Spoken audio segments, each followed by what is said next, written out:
बुलेटिनच्या सुरुवातीला संतोष देशमुख प्रकरणातली सर्वात मोठी बातमी। संतोष देशमुख हत्या प्रकरणात 1758 पानांचं आरोपपत्र दाखल करण्यात आलं होतं आणि याच प्रकरणात आता सीआयडीनं महत्त्वाची माहिती दिली आहे। संतोष देशमुख हत्या प्रकरणात वाल्मिक कराडला मुख्य आरोपी करण्यात आलाय, तर विष्णू चाटे हा दुसऱ्या क्रमांकाचा मुख्य आरोपी आहे। संतोष देशमुखांच्या हत्येचा सूत्रधार वाल्मिक कराडच असल्याचं आरोपपत्रात नमूद करण्यात आलंय।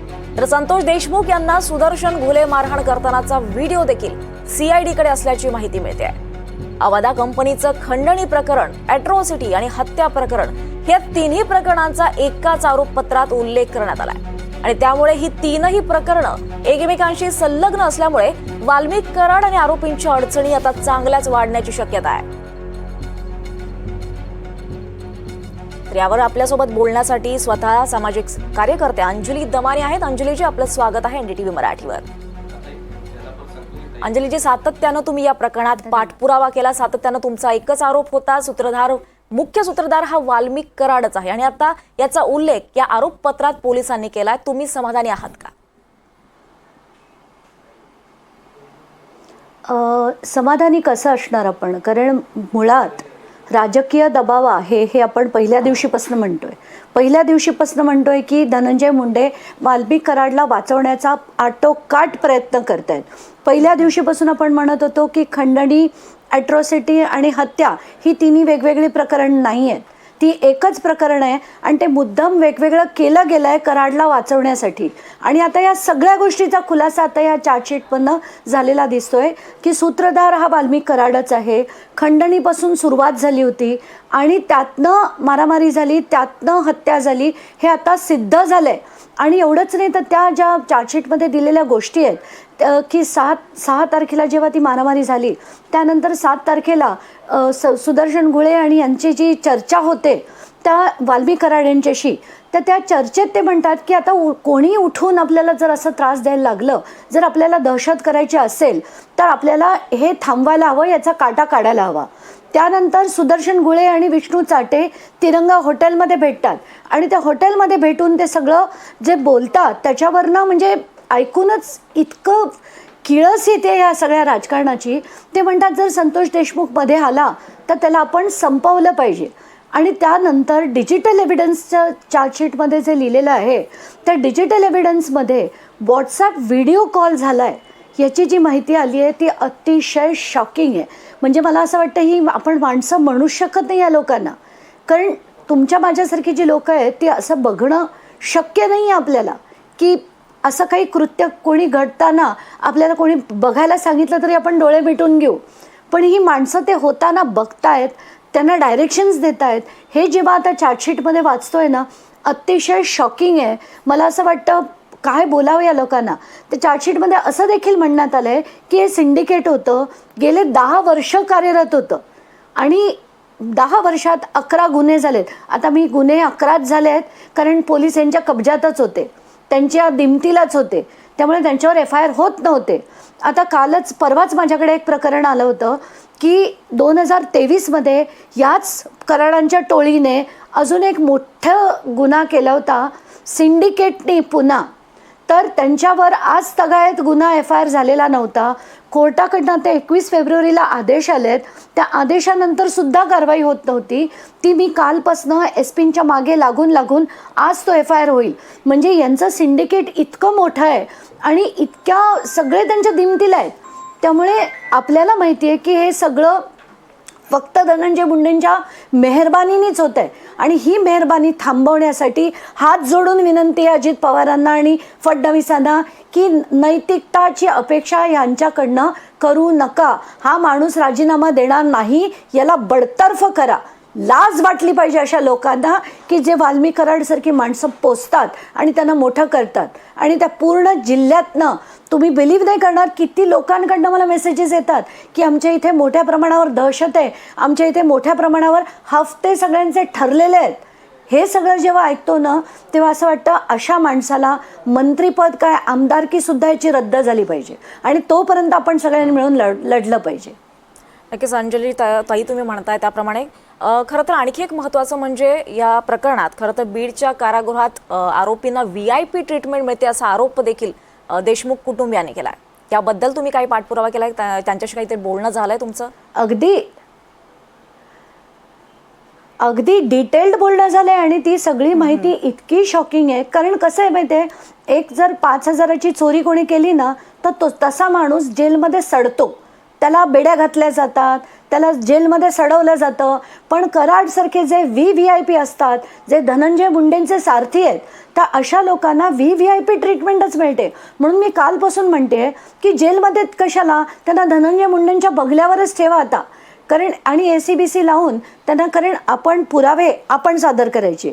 आता त्यानंतर म्हणतात पुरावे सिद्ध झाल्यानंतर कारवाई करू. आता झाली ना चार्जशीट, ते ह्याच्यात आपल्याला मगाचा महत्त्वाचा मुद्दा म्हणजे ते जे जेलमध्ये आहेत, आत्ताच्या घटकेला 2-2 तासाचे VC घेत आहेत, लोकांशी गप्पा मारत आहेत, हवं त्याला भेटत आहेत, वकील सांगून एंट्रा करून मित्रांना भेटलं जात आहे, CCTV ऑफ केला जातोय हवा तेव्हा, चहा नाश्त्यापासून जेवण खाण सगळं यांना व्यवस्थित मिळत आहे, सगळी सरबराई होतीये. आणि मी पहिल्या दिवशीपासून म्हणते की हेच होणार आहे, ह्यालाच राजकीय दबाव म्हणतात.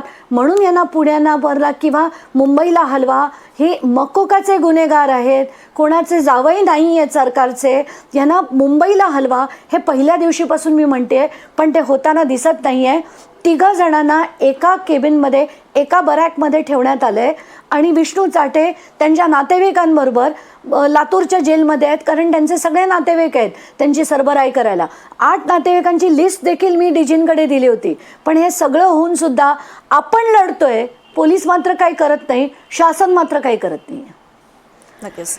धन्यवाद. आपण NDTV मराठीलाही सविस्तर आमच्याशी बातचीत केल्याबद्दल खूप खूप धन्यवाद. यानंतर आपण थेट जाऊयात. आपल्यासोबत संतोष देशमुख यांचे भाऊ धनंजय देशमुख आहेत. धनंजयजी नमस्कार. खरं तर या संतोष देशमुख हत्या प्रकरणात वाल्मिक कराडला मुख्य आरोपी करण्यात आलाय. महत्वाची बातमी आहे ही, तुमची प्रतिक्रिया काय याबद्दल?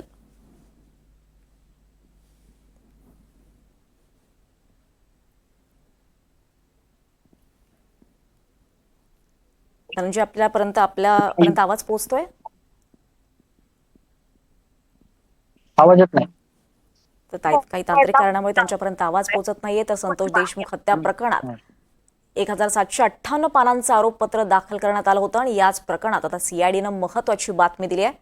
संतोष देशमुख हत्या प्रकरणात वाल्मिक कराडला मुख्य आरोपी करण्यात आलाय, तर विष्णू चाटे हा 2ऱ्या क्रमांकाचा मुख्य आरोपी आहे. संतोष देशमुखांच्या हत्येचा सूत्रधार वाल्मिक कराडच असल्याचा आरोपपत्रात नमूद करण्यात आलाय. तर संतोष देशमुख यांना सुदर्शन घुले मारहाण करतानाचा व्हिडिओ देखील CIDकडे असल्याची माहिती मिळते आहे. त्याचबरोबर अवादा कंपनीचं खंडणी प्रकरण, अॅट्रॉसिटी आणि हत्या प्रकरण या 3ही प्रकरणांचा एकाच आरोपपत्रात उल्लेख करण्यात आलाय. आणि आता त्यामुळे हे 3ही प्रकरणं एकमेकांशी संलग्न असल्यामुळे वाल्मिक कराड आणि आरोपींच्या अडचणी आता चांगल्याच वाढण्याची शक्यता आहे.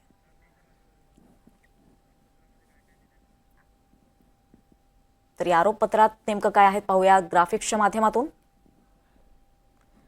तर वाल्मिक कराड हाच हत्येचा मुख्य सूत्रधार असल्याचं म्हटलंय. सरपंच देशमुख यांची हत्या खंडणीच्या प्रकरणातूनच झाली आहे.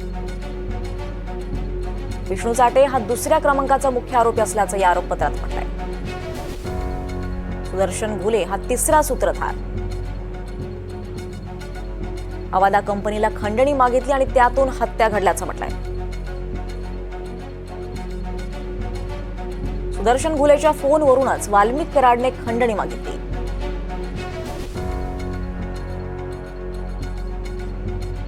एकोणतीस नोव्हेंबरला वाल्मिक कराडने खंडणी मागितली. 6 डिसेंबरला मस्साजोगमध्ये सुदर्शन घुले, प्रतीक घुले, सुधीर सांगळेंशी वाद झाला. 5 गोपनीय साक्षीदारांच्या जबाबानंतर कराड विरुद्ध सबळ पुरावे मिळाले. खंडणी, अॅट्रॉसिटी, हत्या या 3ही प्रकरणाचा आरोपपत्रात एकत्रित उल्लेख करण्यात आलाय. तर संतोष देशमुखांना सुदर्शन घुले मारहाण करतानाचा व्हिडिओ CIDकडे असल्याचं कळत आहे.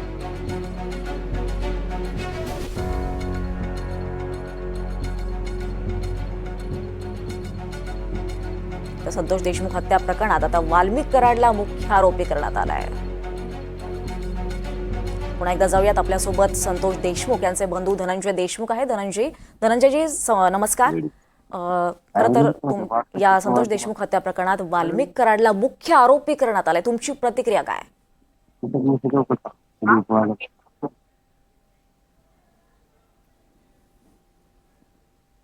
बोला.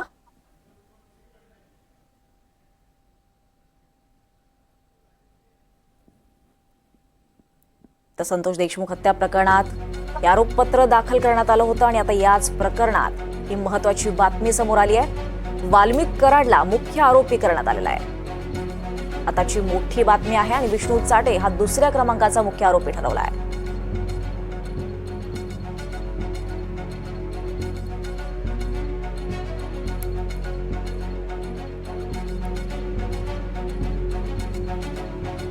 दरम्यान या आरोपपत्रात काय आहे हे माहिती नाही अशी प्रतिक्रिया पंकजा मुंडेंनी दिली आहे.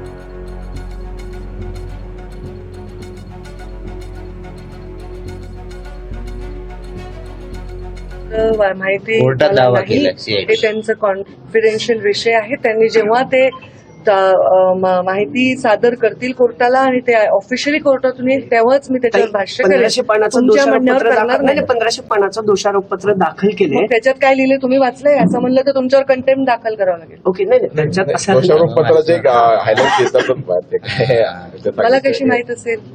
ती गृहमंत्रालयाच माहिती असेल. तर धनंजय मुंडे यांच्याशी बातचीत केली आमच्या प्रतिनिधीने. थेट पाहूयात.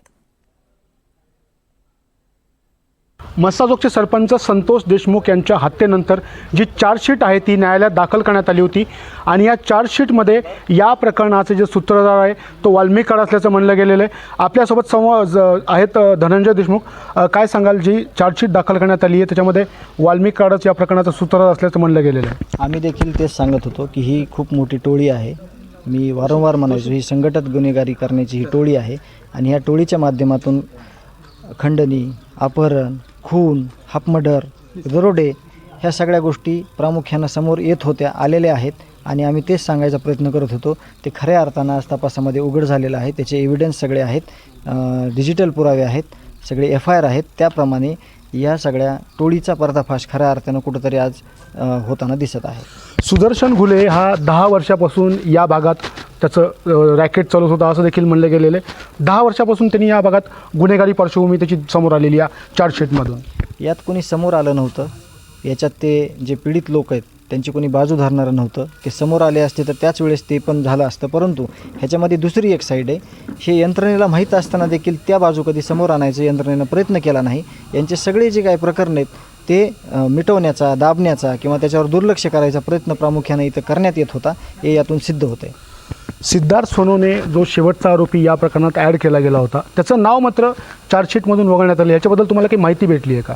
आता हे समोर आली माहिती आहे. नाही, आम्हाला ह्याच्यातून काही माहिती भेटलेली नाही आहे. पण तपासात ज्या काही गोष्टी आहेत, जे काही चार्जशीट आता वकील साहेबांकडे जाणार आहे, आम्ही त्यांचं ओपिनियन घेऊन या सगळ्या गोष्टीमध्ये पुढं कसं जाता येईल, या आरोपींना फाशीपर्यंत कसं नेणार आहेत त्याविषयी आम्ही मार्गदर्शन घेऊ आणि पुढचं पाऊल आम्ही जे टाकणार आहोत ते या पद्धतीने टाकू. 3 महिन्यापासून तुमचा लढा सुरू आहे.